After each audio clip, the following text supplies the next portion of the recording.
This is the story of how my village survived Ebola. Bats brought the tiny Ebola germs, too small to see, so small, yet so dangerous. Without realizing, Grandfather rubbed a little blood in his eye. Ebola germs came into his body.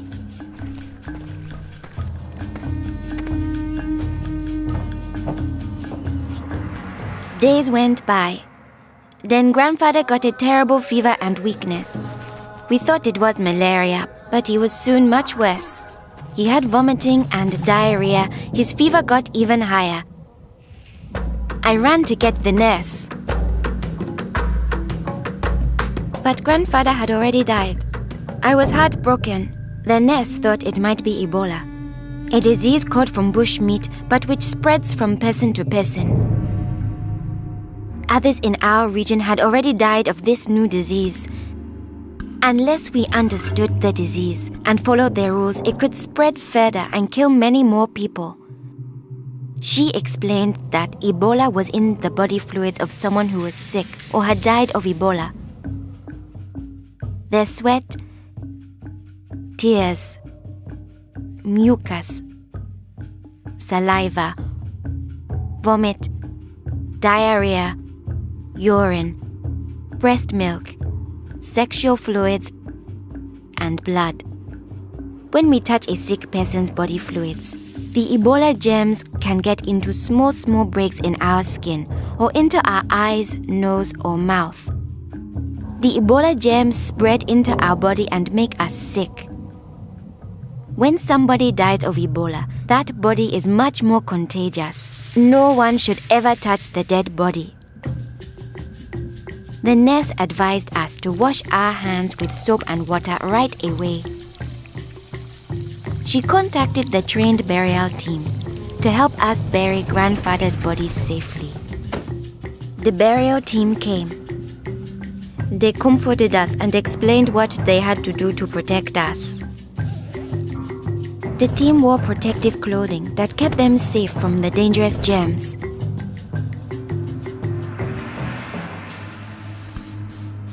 They sprayed Grandfather's room and his body with chlorine to destroy the Ebola germs. They put his body safely away in a bag. To prevent the spread of Ebola, no one could touch the body of anyone who had died with signs of the disease.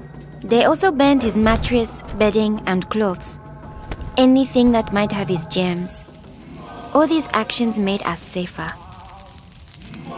It was too great a risk to follow all our traditions, but we still honored Grandfather in the time of Ebola. Our chief gathered all the villagers together after Grandfather's death.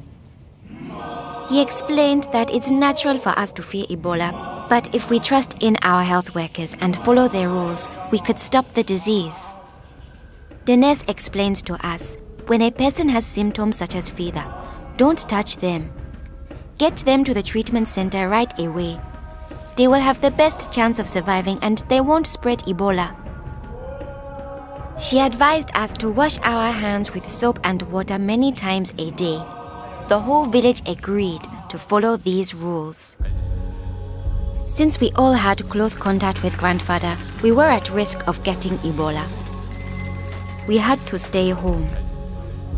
A health worker visited us every day to see whether we had fever or signs of sickness. We would show signs within 21 days if we had Ebola.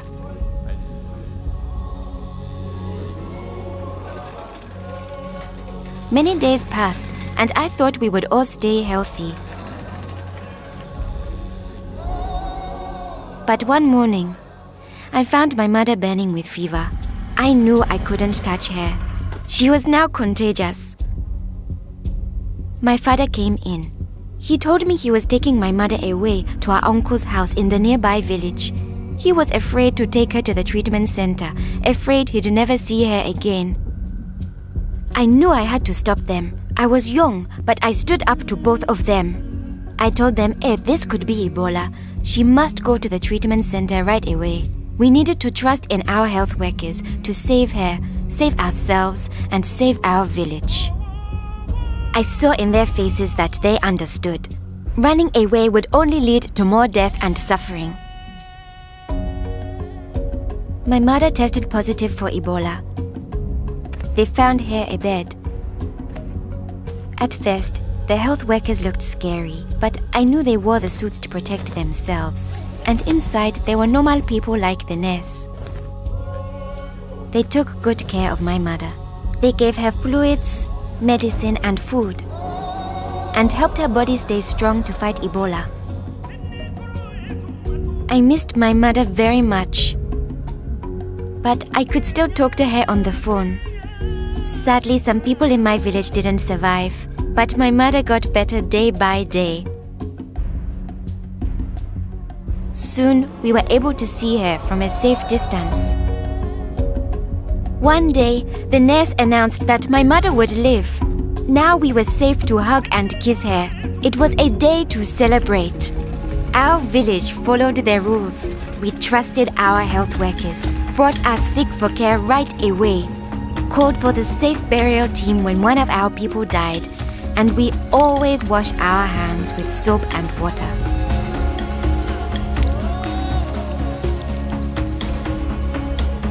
Our village survived Ebola.